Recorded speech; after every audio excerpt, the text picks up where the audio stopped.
नमस्कार, आप देख रहे हैं खलबली दर्पण। मैं देव जी आप सभी दर्शकों का स्वागत करता हूं। आपको बता दें कि श्री राम जानकी भव्य शोभा यात्रा निकाली जानी है और इसको लेकर के खगड़िया जिले के सभी युवाओं में एक गजब का उत्साह देखा जा रहा है। यह सीधी तस्वीर हम आपको दिखा सकते हैं। हमारे पास कुछ भाई लोग बैठे हुए हैं और राम जानकी शोभा यात्रा को सफल बनाने के लिए ये दिन रात यहाँ पर एक किए हुए हैं और मेहनत मशक्क़त करके ज़िले के प्रत्येक चौक चौराहे और गली मोहल्ले में यह झंडा लगाया जा रहा है और इससे यह संचारित होता है कि हिंदुत्व का रक्षा और हिंदुत्व की जो विचारधारा है लगातार लोगों में संचार हो। क्योंकि धर्म इसलिए हम लोग अपनाते हैं ताकि मानव धर्म और मानव कर्म को लगातार हम आगे बढ़ाने का प्रयास करेंगे। इसको लेकर के हमारे साथ एक मित्र हैं हमारे बचपन के और इनसे भी हम जानने का प्रयास करते हैं सुमित जी कि आखिर क्यों हम लोगों को पूजा पाठ ऐसे सांस्कृतिक कार्यों में रुचि लेना चाहिए, इनसे स्पेशल हम बात करते हैं। सुमित जी, सबसे पहले खलबली दर्पण में आपका स्वागत है और बहुत दिनों बाद मिले इसके लिए भी स्वागत है। हमको ये बताइए, थोड़ा ज़रा हट के बात करते हैं ताकि लोगों में एक नई जागृति आवे, युवाओं में एक नई जागृति आवे।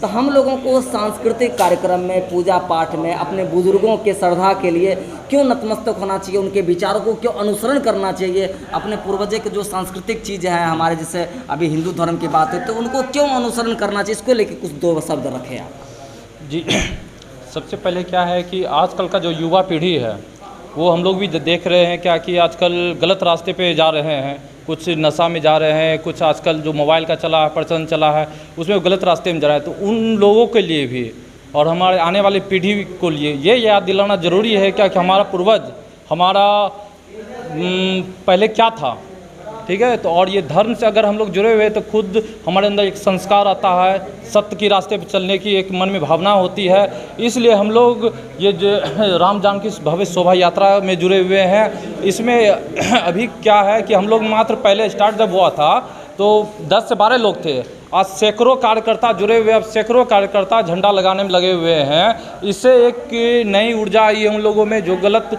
रास्ते पे थे वो भी सही रास्ते पे आए हुए हैं और इसमें जुड़े हुए हैं। अभी देख लीजिए, अगर हम लोग इस आयोजन में नहीं होते, सब अभी कहीं न कहीं होते, ठीक है। लेकिन अभी एक ये धर्म का ये है आयोजन है जिसमें जहाँ सैकड़ों कार्यकर्ता एकजुट होकर इसमें लगे हुए हैं, दिन रात लगे हुए हैं।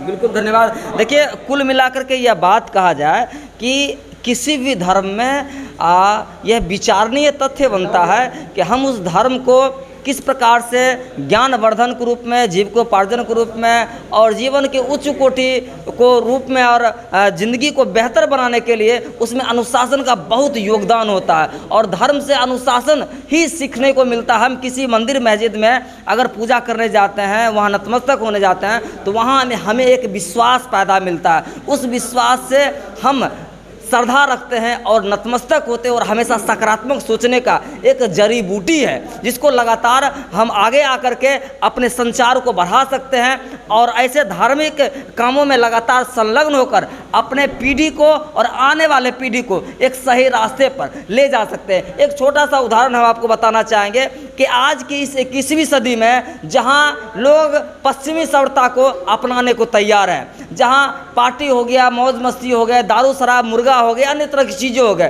तो लोग पार्टी करते हैं लेकिन उनसे संचार क्या होता है, इस चीज़ को देखने की आवश्यकता है। और जहाँ हम मंदिर मस्जिद में पूजा करते हैं, अर्चना करते हैं, सत्संग करते हैं, अच्छे कामों में रुचि लेते हैं, तो यहाँ क्या संचार होता है? दोनों चीज़ तो काम ही है, दोनों चीज़ तो मौज मस्ती है, लेकिन देखने का नज़रिया अलग अलग है।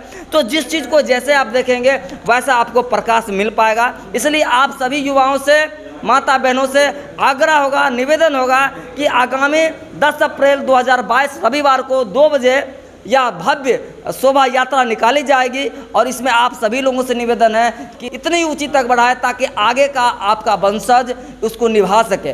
फिलहाल आज तक के लिए इतना ही। लगातार इस प्रकार का कवरेज हम आपको दिखाते रहेंगे। खलबली दर्पण में देखने के लिए धन्यवाद।